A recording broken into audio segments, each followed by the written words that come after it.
Naging anak naman ni Juda kay Tamar sina Pares at Sara. Si Pares ang ama ni Esrom, at si Esrom ang ama ni Aram.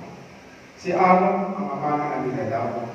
Si Aminadab ang ama ni Naason, na ama naman ni Salmon. Naging anak ni Salmon kay Rahab si Buz, at ang anak naman ni Buz kay Ruth si Obed. Si Obed ang ama ni Jesse, na ama ni Haring David. Naging anak ni David si Solomon sa dating asawa ni Urias. Si Solomon naman ang ama ni Roboam, at si Roboam ang ama ni Abias, at si Abias ang ama ni Asa. Si Asa ang ama ni Josaphat, at si Josaphat ang ama ni Joram, na siya namang ama ni Uzias.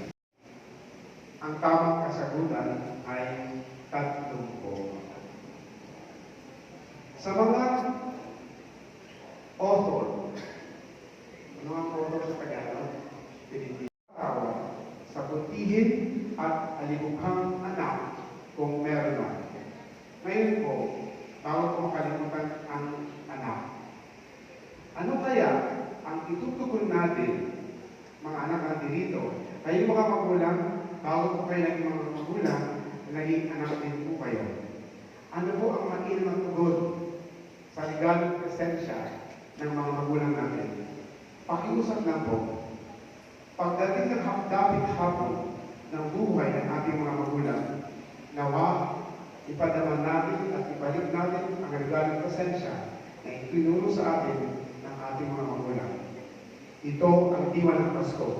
Si Jesus ay nagkatawang tao, dala ng Espiritu Santo, ipinanganak ng Inang Birhen Maria upang makilala, madama ang presensya